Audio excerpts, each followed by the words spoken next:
उन अनेकों सिद्धांतों में जो सर्वाधिक वैष्णव परंपरा में पंचांग में प्रचलित सिद्धांत है, वो मैंने आपको उस दिन पढ़ाया था, बताया था, वैष्णव सिद्धांत।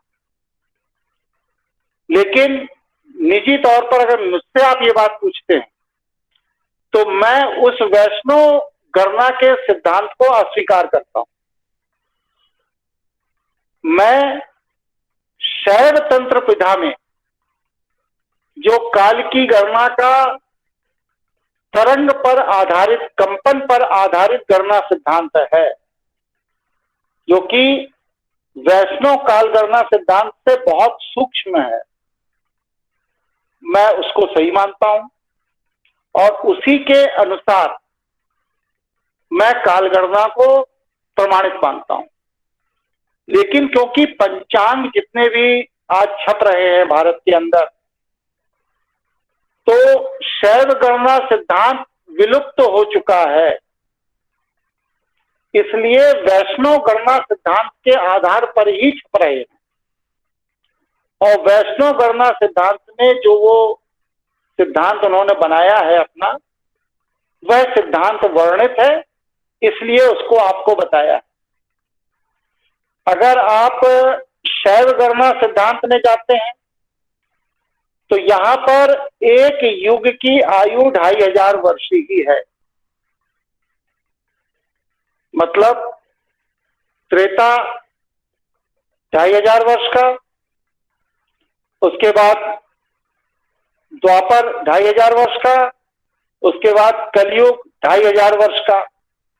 इसके हिसाब से देखा जाए तो वर्ष 2074 में एक चतुर्युग पूरा हो जाएगा और 2074 के पहले जो बहुत बड़ा विश्व युद्ध होगा, जिसमें पूरे विश्व की आबादी 90-95% खत्म हो जाएगी, जिसमें आध्यात्मिक ऊर्जा के ही मात्र 4-5 करोड़ लोग बचेंगे।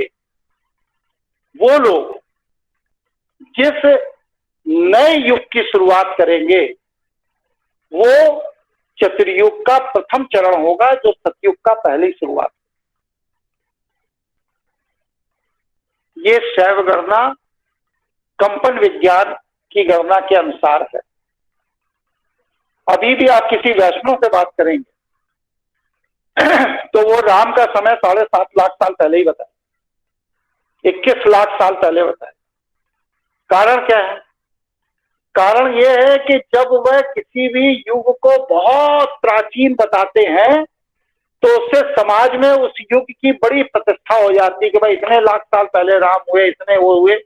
और जब आप बताते हैं कि अरे राम तो 7500 साल पहले ही हुए थे, जो कि खगोलीय गणना से टैली भी कर रहा है, तो उन्हें लगता है कि उनका जो वैष्णव परंपरा को पुरातन बताने का दृष्टि है, वो पुरातन बताने की दृष्टि दूषित हो। अब आप यूं देखिए कि राम की पीढ़ी के 64वें अनुयायी बृहद्बल कहां लड़े थे? महाभारत के युद्ध में कौरव की तरफ से लड़े। तो स्वाभाविक सी बात है कि 2500 साल में 64 पीढ़ी हो सकती। लेकिन अब वैष्णव लोग क्या कहते हैं कि नहीं, वो 21 लाख साल पहले थे। तो कहा भाई फिर बृहद्बल कैसे 64 पीढ़ी था? उस समय लोगों की आयु 10-10 हजार साल होती थी, जबकि वेद स्वयं कहता है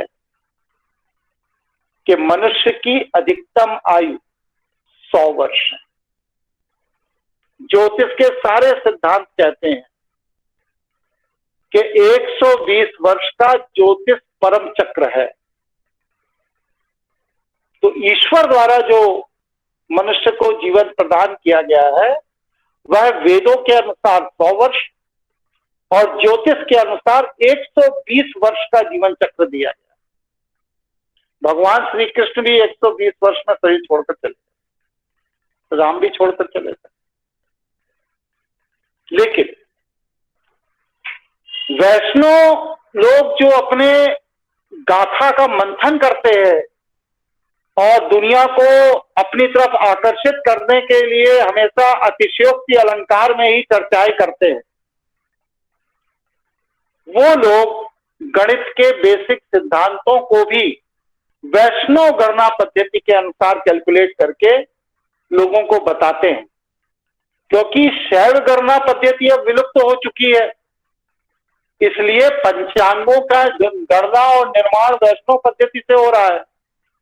इसलिए वैष्णव पद्धति के जो मानक हैं वो मैंने आपको बताए, लेकिन वह मानक मेरे दृष्टिकोण से मेरी गणित में विश्वसनीय नहीं है।